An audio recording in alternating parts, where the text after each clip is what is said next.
अस्सलाम वालेकुम वरहमत ल्लाहि वबरकातुहू। मेरी सोशल मीडिया फैमिली, मैं ठीक हूँ अल्हम्दुलिल्लाह, आप भी ठीक होंगे इंशाअल्लाह। आज अपनी वीडियो में नमाज के बारे में बात करेंगे। नमाज का माना, इसका हुक्म, नमाज क्या है, इन चीज़ों को डिटेल्स में आपके साथ शेयर करूँगी। इंशाअल्लाह आपको वीडियो पसंद आएगी। अगर अभी तक आपने मेरे चैनल को सब्सक्राइब नहीं किया है तो प्लीज़ सब्सक्राइब माई चैनल। तो सबसे पहले बात करते हैं नमाज का माना, इसका हुक्म और इसकी फजीलत। पाँचों वक्त की नमाजें शहादतैन के बाद इस्लाम की सबसे अहम रुकन है। ये मुसलमान मर्द औरत पर हर हाल में वाजिब है, चाहे अमन की हालत हो या खौफ की हालत, चाहे सफ़र की हालत हो या हज़र की हालत। हर हालत के मुताबिक रकअतों की तादाद नमाज की शक्ल में मुतय्यन की गई है। नमाज ये एक मखसूस अक़वाल और अफ़आल वाली इबादत है जो तकबीर तहरीमा से शुरू होती है और सलाम फेरने पर ख़त्म होती है। नमाज नूर है। जिस तरह नूर से रास्ता मालूम किया जाता है, इसी तरह नमाज राह हक़ की तरफ रहनुमाई करती है और बुराइयों से रोकती है। नमाज बंदे और रब के दरमियान एक ताल्लुक़ का नाम है।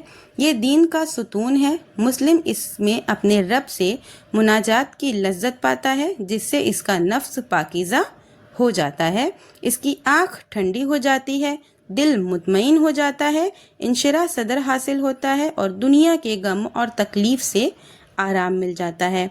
नमाज का एक ज़ाहिरी पहलू है जिसका ताल्लुक़ बदन से है, मसलन खड़ा होना, बैठना, रुकू करना, सजदा करना और दूसरे अक़वाल और आमाल। नमाज ये एक बातनी पहलू है जिसका ताल्लुक़ दिल से है। आदमी नमाज में अपना दिल अल्लाह से जोड़ता है, इसकी ताज़ीम करता है, इसकी बड़ाई बयान करता है, इससे खौफ खाता है, इससे मोहब्बत और इताअत का इजहार करता है, इसकी तारीफ़ करता है, इसका शुक्र बजा लाता है, इसके सामने फ़रोतनी और आजिज़ी ज़ाहिर करता है। बस ज़ाहिरी पहलू इन अफ़आल से ज़ाहिर होता है जो नबी करीम सल्लल्लाहु अलैहि वसल्लम से नमाज के बारे में मरवी है, और बातिनी पहलू तौहीद, ईमान और इखलास से हासिल होता है। नमाज की रूह अल्लाह की ताज़ीम करना, इसकी तारीफ़ करना, इससे मांगना, इससे बख्शिश तलब करना और नबी सल्लल्लाहु अलैहि वसल्लम पर दुरूद व सलाम भेजना और अल्लाह के नेक बंदों के लिए सलामती की दुआ करना है। शहादतैन के इकरार के बाद अल्लाह ताला ने हर मुसलमान को 4 चीज़ों का हुक्म दिया: नमाज, ज़कात, रोज़ा और हज। ये इस्लाम के अरकान हैं और इनमें से हर एक अल्लाह के अवामिर को बजा लाने और अपनी ख्वाहिशात को अल्लाह के हुक्म के ताबे करने की मुश्क होती है, ताकि अल्लाह और उसके रसूल के हुक्म के मुताबिक ज़िंदगी गुजारे, न कि अपनी ख्वाहिश के मुताबिक। मुसलमान नमाज में अल्लाह से अवामिर को अपने हर अज़्व पर नाफिज करता है ताकि अमली ज़िंदगी में अल्लाह के हुक्मों का पाबंद बन जाए और इखलाक और मामलात, खाने पीने और लिबास वगैरह तमाम अहवाल में इसके हुक्मों को नाफिज करे। नमाज ये बुराइयों से रोकती भी है और गुनाहों को मिटाती है, जैसा कि हज़रत अबू हुरैरा रज़ी अल्लाह अन्हु की हदीस है। वो कहते हैं कि इन्होंने नबी करीम सल्लल्लाहु अलैहि वसल्लम को फरमाते हुए सुना, भला बताओ, अगर तुम में से किसी के दरवाजे पर नहर बहती हो और वो इसमें रोज़ाना 5 मरतबा गुस्ल करता हो, तो क्या इसके बदन पर कुछ मैल कुचैल बाकी रह जाएगी? लोगों ने कहा, नहीं, इसका मैल बाकी नहीं रहेगा। आप सल्लल्लाहु अलैहि वसल्लम ने फरमाया, 5 नमाजों की यही मिसाल है, अल्लाह ताला इनसे गलतियों को मिटा देता है। बुखारी और मुस्लिम की रिवायत है।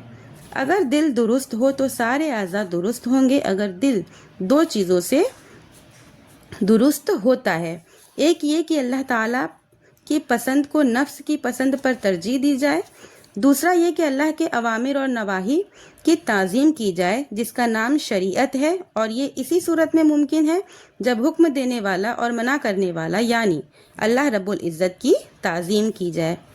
इंसान कोई काम कभी इसलिए करता है ताकि लोग इसकी तरफ देखें या इससे जाओ मुनसब मिल जाएं। इसी तरह आदमी कभी किसी काम से सिर्फ इसलिए बाज आ जाता है تاکہ وہ لوگوں کی نگاہوں سے نہ گرے یا اس پر دینوی سزا مثلاً حدود وغیرہ نافذ نہ کی جائے۔ یہ اس کا یہ فعل اور ترک فعل شریعت اور اللہ تعالیٰ کی تعظیم کرنے کی وجہ سے نہیں ہوتا ہے۔ اللہ تعالیٰ کے اوامر کی تعظیم کی کیا علامتیں ہیں؟ بندہ اس کے اوقات و حدود کا خیال رکھے، اس کے ارکان اور واجبات اور سنن کو بجا لائے، اس کو اچھی طرح ادا کرے، حریص ہو، اس کے واجب ہونے کے وقت خوشی خوشی اس کو ادا کرنے کے لیے بڑھے، اور اگر وہ فوت ہو جائے تو اس پر اسے صدمہ ہو، مثلا کسی کی جماعت سے نماز فوت ہو جائے، اگر اللہ کی محارم کی پامالی بے حرمتی کی جائے تو اس پر غصہ ہو، اس کی نافرمانی کرنے پر اسے رنج ہو اور اس کی اطاعت کرنے پر اسے خوشی ہو۔ یہ علامت ہوتی ہے اللہ کے اوامر کی تعظیم کی۔ وہ رخصت سے غیر ضروری فائدہ نہ اٹھائے، وہ احکام میں علت نہ ڈھونڈے، اگر اس کے سامنے کسی میں کوئی حکمت ظاہر ہو جائے تو اس کے اندر اطاعت اور عمل کا جذبہ اور بڑھ جائے۔ اللہ کے اوامر کی دو قسمیں ہوتی ہیں، ایک وہ اوامر جو نفس کو محبوب ہے، مثلاً پاکیزہ چیز کھانا، عورتوں سے شادی کرنا، خشکی اور سمندر کا شکار کھانا وغیرہ۔ دوسرے وہ اوامر ہیں جو نفس کو محبوب نہیں ہیں، اس کی بھی دو قسمیں ہیں، اوامر خفیفہ، اوامر ثقیلہ، مثلاً دعا، ذکر، آداب، نوافل، نماز، تلاوت، قرآن، یہ سب اوامر خفیفہ میں آتے ہیں، اور مثلاً دعوت اللہ، امر بالمعروف، نہی عن المنکر، جہاد فی سبیل اللہ، یہ سب اوامر ثقیلہ میں آتے ہیں۔